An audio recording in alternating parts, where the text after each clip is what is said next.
సినిమాయి నమః. నేను mister B. నా మాట సూటిగా ఉంటది, మరో క్లియర్‌గా ఉంటుంది. మీరు చూస్తున్నారు మిస్టర్ బి ఛానల్. ఈ వీడియోలో మనం మాట్లాడుకుందాం global star, mega power star Ram Charan నటించిన game changer movie 4 days total world wide collections report. Game changer మూవీకి సంబంధించి యాక్చువల్‌గా అయితే సంక్రాంతి పండగ వేరేగా జరగాలి. కానీ అనుకున్నట్టు జరగట్లేదు. అనుకోని విధంగా జరుగుతుంది. ఎక్స్‌పెక్టేషన్స్‌కి విరుద్ధంగా జరుగుతుంది. సినిమా బాక్స్ ఆఫీస్ రన్ చాలా మందిని కలవరపెడుతుంది అని చెప్పొచ్చు. ఎక్స్‌పెక్టేషన్స్‌కి అందని విధంగా సినిమా పతనం నడుస్తుంది బాక్స్ ఆఫీస్ దగ్గర. రోజు రోజుకి ప్రతిరోజు కలెక్షన్స్ లో డ్రాప్ కనిపిస్తుంది. కనీసం పండగ 4 రోజులన్నా సినిమా బాక్స్ ఆఫీస్ దగ్గర దుమ్ము దుమారం లేపేసి కాకపోతే కాస్త అయినా సినిమాతో బిజినెస్ లో ఇన్వాల్వ్ అయి ఉన్న డిస్ట్రిబ్యూటర్స్ కి, ఎగ్జిబిటర్స్ కి రిలీఫ్ ఇస్తుంది అని అనుకోవడం జరిగింది.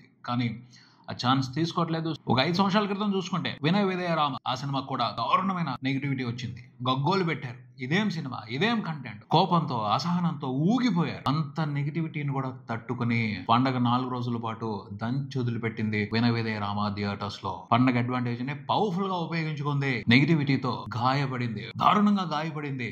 అయినా అక్కడ గాయపడింది సింహం అన్నట్టు పోరాటం చేసింది. ప్రాణం పోయేంత వరకు బలంగా నిలబడి చేయాల్సిన బీభత్సం చేసింది. ఆ తర్వాతే బాక్స్ ఆఫీస్ నుంచి బయటకు వచ్చింది వినయ విధేయ రామ మూవీ. నిజంగా సూపర్ ఫైట్ అది, ఒక మెమరబుల్ ఫైట్ అది బాక్స్ ఆఫీస్ దగ్గర. రామ్ చరణ్ కెరియర్ లో ఒక గ్రేట్ మెమరీ అది. Vinaya Vidheya Rama box office run. Mega power star potential కి proper example Vinaya Vidheya Rama box office performance ఆ సంవత్సరం సంక్రాంతి పండగ సీజన్ లో. కానీ గేమ్ చేంజర్ మూవీతో అలా జరగట్లా. కంప్లీట్ రివర్స్ అయిపోయింది. 2 రోజులు కూడా సినిమా సరిగ్గా పర్ఫార్మ్ చేయలేదు. ఫస్ట్ రోజు మాత్రమే mega power star potential box office stamina కనపడింది. 2వ రోజుకే తిరుగుముఖం పట్టింది సినిమా. ఫైట్ లేదు, ఫైటింగ్ జరగట్లా, చేతులు ఎత్తేసింది, చల్లబడిపోయింది, సిక్ అయిన చిరుతలాగా డల్ పడిపోయింది సినిమా 2వ రోజుకే. అక్కడ నుంచి ఇంకా డల్ అవుతానే ఉంది. కానీ ఎక్కడో కూడా పాజిటివ్ హైప్ తీసుకోలేదు, తీసుకునే ఛాన్స్ కూడా కనిపించడం లేదు. రామ్ చరణ్ కెరియర్ లో ఇప్పటి వరకు బిగ్గెస్ట్ డిజాస్టర్ అంటే జంజీరే. ఆ తర్వాత వినయ విధేయ రామ అని అనుకోవడం జరిగింది. కమర్షియల్ లెక్కల ప్రకారం చూసుకుంటే వినయ విధేయ రామ కాదు, ఆరెంజ్. కానీ ఆరెంజ్ ని కమర్షియల్ లెక్కల్లో కన్సిడర్ చేయలేదు. ఆ సినిమా రిజల్ట్ వేరు. ఆ సినిమాకి కల్ట్ ఫ్యాన్ బేస్ ఉంది. సో కమర్షియల్ గా ఎంత పెద్ద నష్టం తీసుకొచ్చినా ఆ సినిమాకున్న ప్రాధాన్యత, ఆ సినిమాకున్న ఇంపార్టెన్స్ వేరే. వినయ విధేయ రామ మూవీ కూడా కల్ట్ ఫ్యాన్ బేస్ ఉంది. థియేటర్స్ లో సినిమా ఓరేంజ్ వరకే ప్రభంజనం సృష్టించి ఆగిపోయింది. కానీ శాటిలైట్ టీవీల్లో మాత్రం super success, excellent, record breaking టీఆర్పీలు పడ్డాయి. ఎన్నిసార్లు టీవీల్లో వినయ విధేయ రామని టెలికాస్ట్ చేసుకుంటూ వెళ్ళింది జెమినీ టీవీ. టీఆర్పీ రేట్ల కోసం రికార్డు టీఆర్పీ రేట్లు పడ్డాయి. సూపర్ వ్యూవర్షిప్ వచ్చింది జెమినీ టీవీకి వినయ విధేయ రామ మూవీ మూలంగా. సో అది కూడా కంప్లీట్ వేస్ట్, డిసప్పాయింటింగ్ ఫిలిం కాదు. ఒక పర్పస్ ఉంది దానికి కూడా. కొంత ప్రత్యేకత నడిచింది ఆ సినిమాకి సంబంధించి కూడా. అస్సలు ప్రత్యేకత లేని, ఎటువంటి ఇంపార్టెన్స్ లేని డిసప్పాయింట్మెంట్ మాత్రం రామ్ చరణ్ కెరియర్ లో ఇప్పటి వరకు జంజీర్ మూవీనే. కంప్లీట్ డ్రై డిసప్పాయింట్మెంట్ ఆ సినిమా. ఇప్పుడు చూస్తుంటే జంజీర్ తర్వాత గేమ్ చేంజర్ సెకండ్ పొజిషన్ లో ఉండబోతుంది అని అనిపిస్తుంది. ఎందుకంటే రెస్పాన్స్ అంత దారుణంగా ఉంది. వినయ విధేయ రామ మూవీకి ఎంత కాకపోయినా కొంతవరకు రామ్ చరణ్ ఫ్యాన్స్ తో పాటు న్యూట్రల్ ఆడియన్స్ కూడా వచ్చారు సినిమాని చూడటానికి. మాస్ ఆడియన్స్ వచ్చారు సినిమాని చూడటానికి పండగ 4 రోజుల పాటు. బట్ గేమ్ చేంజర్ మూవీ కోసం న్యూట్రల్ ఆడియన్స్ రావట్లేదు, కామన్ రెగ్యులర్ మాస్ ఆడియన్స్ రావటం లేదు. Hard core Ram Charan fans మాత్రమే వస్తున్నారు. వాళ్ళు మాత్రమే తపన పడుతున్నారు సినిమాని నిలబెట్టుకోవడం కోసం. చాలా కష్టపడుతున్నారు. వాళ్ళు ఎంత కష్టపడుతున్నారు అన్నది 4వ రోజున సినిమాకి 2 తెలుగు రాష్ట్రాల వరకు రిపోర్ట్ అయిన కలెక్షన్స్ చూస్తే అర్థమైంది. వాళ్ళు వదిలిపెట్టుకోవాలి సినిమాని, వాళ్ళు ఫైట్ చేస్తున్నారు. మొన్న నేను వదిలిపెట్టేశారు అనుకున్నాను, లేదు, వాళ్ళు వదిలిపెట్టుకోలేదు. వాళ్ళు నిజంగా సినిమాని నిలబెట్టుకోవడం కోసం చాలా పరితపిస్తున్నారు, చాలా కష్టపడుతున్నారు. కానీ న్యూట్రల్ ఆడియన్స్ నుంచి, కామన్ ఆడియన్స్ నుంచి సరైన సపోర్ట్ రావట్లేదు. ఎందుకంటే వాళ్ళకి ఆల్టర్నేట్ ఎంటర్టైన్మెంట్ దొరికింది, అటువైపు వెళ్ళిపోయారు. అంటే 2019లో సిచ్యువేషన్ వేరు. F2 తర్వాత ఇంకో సినిమా చూడాలి అనుకుంటే వాళ్ళకి ఆల్టర్నేట్ వినయ విధేయ రామ అయ్యింది. కానీ ఇక్కడ సంక్రాంతికి వస్తున్నాం, టాప్ ప్రయారిటీ అయింది. డాకు మహారాజ్ కూడా ఇంపార్టెన్స్ తీసుకుంది, కొంచెం ఇంట్రెస్టింగ్ గానే ఇంపార్టెన్స్ తీసుకుంది. సో ఆ 2 సినిమాల మీద ఇంట్రెస్ట్ తో ఉన్నారు. ఆ 2 సినిమాల మీదే ఫోకస్ చేస్తున్నారు. గేమ్ చేంజర్ ని వదిలిపెట్టేశారు. గేమ్ చేంజర్ మూవీ మీద నెగిటివిటీ నడిచింది, దారుణమైన నెగిటివిటీ నడిచింది. టార్గెట్ చేసి నెగిటివిటీని రన్ చేశారు సోషల్ మీడియాలో అని చెప్తున్నారు. అయితే దాన్ని కంప్లీట్ స్ట్రాంగ్ రీజన్ గా తీసుకోవడానికి లేదు. అది ఒక వంక మాత్రమే.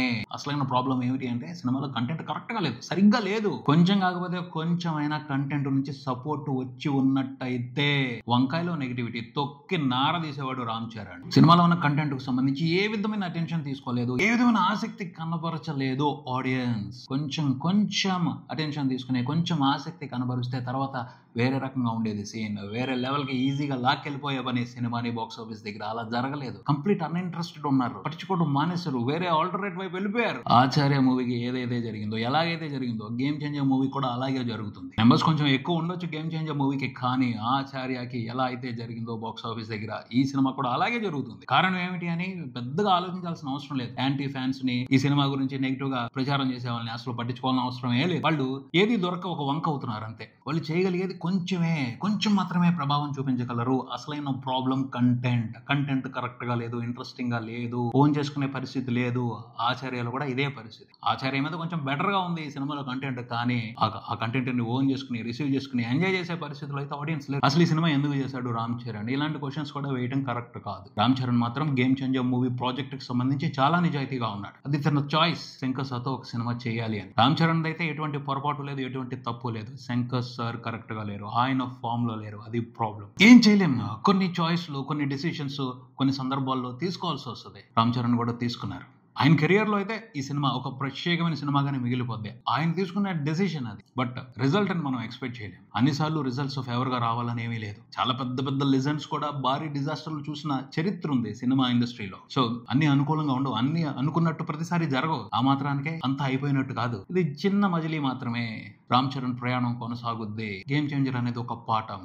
ఆ పాఠం నుంచి అతను నేర్చుకోవాల్సిందే నేర్చుకుంటాడు. తర్వాత ఫైటింగ్ తర్వాత మొదలు పెడతాడు. ఎందుకంటే అతను అల్లు పెరగని ఫైటర్. అతను ఎలాంటి పవర్ఫుల్ ఫైటర్ అందరికీ తెలుసు. తను తలుచుకుంటే ఆ తర్వాత రిజల్ట్స్ ఎలా ఉంటాయో, తన మీద వచ్చిన ఎన్నో ఆరోపణలకి అతను చెప్పిన సమాధానాలే రుజువు. రంగస్థలానికి ముందు అతని నటన గురించి ఎంత హేళన చేశారు. రంగస్థలం తర్వాత ఎవరైనా అతని నటన గురించి మాట్లాడుతున్నారా? మాట్లాడే అవకాశం ఎక్కడా ఇవ్వట్లేదు. RRR తో మరింత ఎత్తుకు ఎదిగాడు. ప్రపంచ స్థాయిలో గుర్తింపు తెచ్చుకున్నాడు. ప్రపంచ స్థాయిలో మూవీ లవర్స్ ని ఆకర్షించాడు తన నటనతో. That's his fighting. అలా ఫైట్ చేస్తాడు, అందులో అనుమానం లేదు. ప్రయాణం సాగిస్తున్నప్పుడు కొన్నిసార్లు రాంగ్ రూట్ లోకి వెళ్లాల్సి వస్తుంది, అనుకోని పరిస్థితులు ఎదుర్కోవాల్సి వస్తుంది. ఆ తర్వాత మళ్ళీ రైట్ రూట్ లోకి రావడం జరుగుద్ది. దూసుకువెళ్లాల్సిన విధంగా ముందుకు దూసుకువెళ్ళడం జరుగుద్ది. గేమ్ చేంజర్ మూవీ కూడా రామ్ చరణ్ కెరియర్ లో అలాంటి రాంగ్ రూటే, కానీ మెమరబుల్ రాంగ్ రూట్.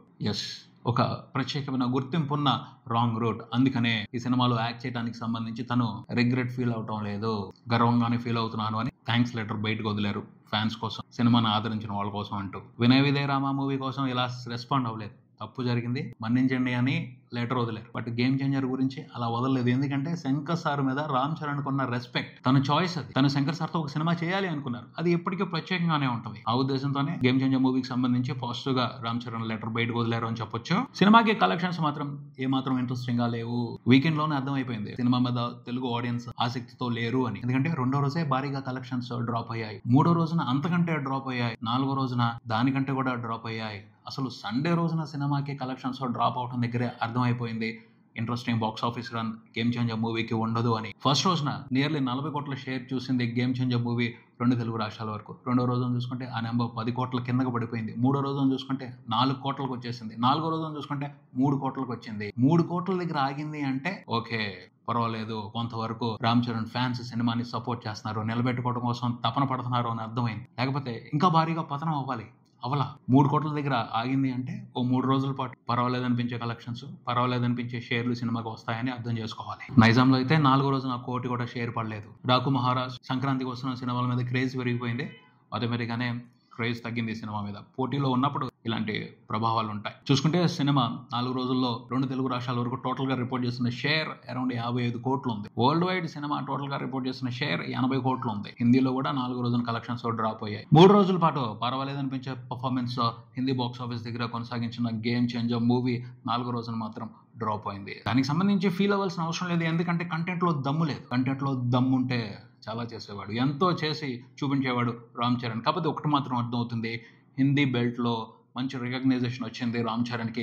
తర్వాత సినిమాకి సంబంధించి హిందీ ఆడియన్స్ కూడా దృష్టిలో పెట్టుకోవాల్సిన అవసరం ఉంది అని చూసుకుంటే సినిమాకి ప్రపంచవ్యాప్తంగా జరిగిన బిజినెస్ 250 కోట్ల వరకు ఉంది. 4 రోజుల్లో 80 కోట్ల వరకు మాత్రమే షేర్ రికవరీ అయింది. ఫుల్ రన్ లో సినిమా 120 కోట్లు 150 కోట్ల లోపలే రన్ ముగించే అవకాశాలు కనపడుతున్నాయి. 150 కోట్లు అనుకోవడం పెద్ద అత్యాశ అవుతుంది. అయినప్పటికీ అనుకుందాం, అనుకోవడంలో తప్పే ఉంది. అలా చూసుకున్నా సరే సినిమాతో బిజినెస్ లో ఇన్వాల్వ్ అయి ఉన్న వాళ్ళు 100 కోట్ల వరకు నష్టపోయే పరిస్థితే కనపడుతుంది. దిల్ రాజు గారు అయితే బాధపడాల్సిన అవసరం లేదు, ఎందుకంటే సంక్రాంతికి వస్తున్న సినిమా చితకొడేస్తుంది. ఖచ్చితంగా ఆ సినిమా 100 కోట్ల ప్రాఫిట్స్ తీసుకునే ఊపులోనే కనపడుతుంది. సో గేమ్ చేంజర్ లో లాస్ అయితే సంక్రాంతికి వస్తున్న మూవీ కవర్ చేస్తుంది. సో లక్కీనే దిల్ రాజు గారు. ఇదే ఇక్కడికి మరో వీడియోతో మళ్ళీ కలుద్దాం. ఈ వీడియో మీకు నచ్చితే లైక్ చేయండి, మీ ఫ్రెండ్స్ తో షేర్ చేసుకోండి, మీ అభిప్రాయాన్ని కామెంట్ చేయండి, ఈ ఛానల్ ని సబ్స్క్రైబ్ చేయండి. నేను mister B, keep watching mister B channel. Thank you.